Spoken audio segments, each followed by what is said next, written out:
and welcome to Colin's Creatures. This is a smooth-sided toad, and it comes to us from Crazy Frog Lady. We're currently actually in their store, but the store's not quite ready for a store tour, but I will do that in the future. The smooths, ever since I got into the hobby, the scientific names have been changing a lot, and the same applied to the smooth-sided toad. The smooth-sided toad's current scientific name is Rhaebogutatus, but it was formerly Bufugutatus. And this is kind of confusing because smooth-sided toads are true toads, but true toads are supposed to be in the genus Bufo. The smooth-sided toad is made famous for being Neville Longbottom's pet toad Trevor in Harry Potter and the Sorcerer's Stone. So I think it's a pretty cool fact if you're a Potterhead. Smooth-sided toads are from the rainforests in the South American nations of Brazil, Bolivia, Suriname, Guyana, Colombia, Peru, Venezuela, Ecuador, as well as the French territory of French Guiana. They live in gallery forests, which are forests that grow the densest around rivers. And they will spend most of their time hiding in the substrate and under the leaf litter of these forests.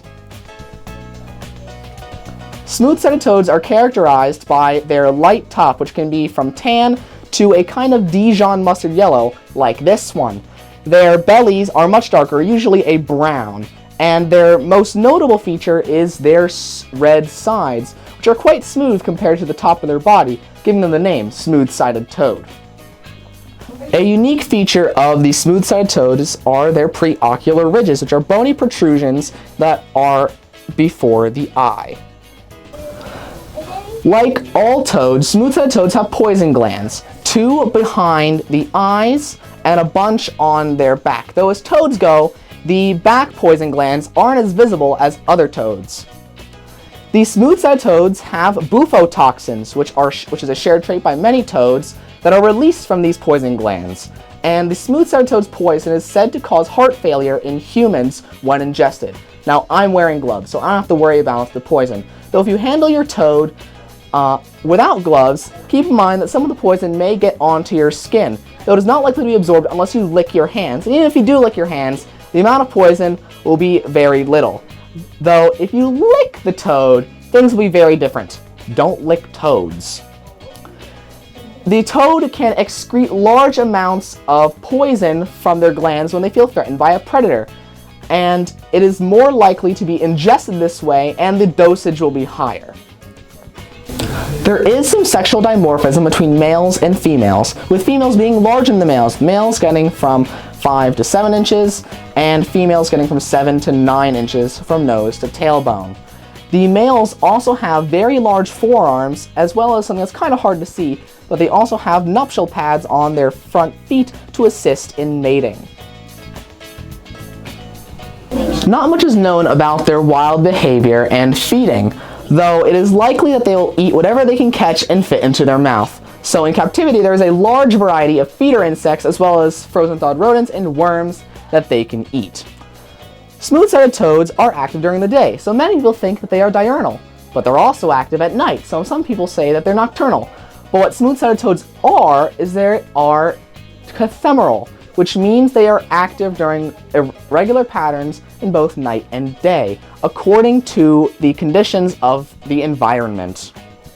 So to keep a smooth-sided toad, you will need a 20-gallon long enclosure for a singular adult. They can be kept in groups, like the one I was just holding is, though the enclosure will have to be larger to accommodate them. They like moist substrate, cocoa fiber is fine, and you can also give them leaf litter, as that's what they do in the wild, as well as deep enough substrate for them to dig in under. You can also give them hides to go in, as well as a water dish to soak in, but not so too big because, oddly enough, they're poor swimmers. Their temperatures are fairly low, with the cool side being in the mid-70s and the hot end being in the mid-80s. And you can achieve this by giving them either a heat light or a heat pad. And UV is not necessary for the smooth-sided toad, though some people say they may benefit from this.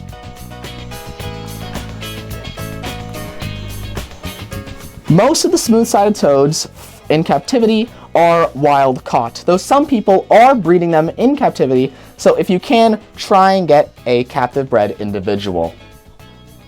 So in summary, if you want a cool looking, large but not gigantic, active but not a lazy giant lump of frog, an animal with a good personality and that starred in a Harry Potter movie, then maybe the smooth-sided toad would make an excellent pet.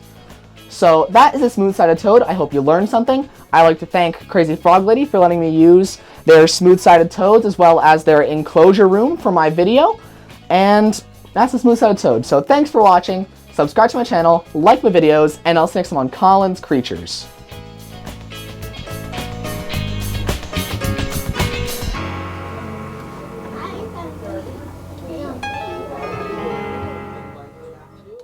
Don't lick toads.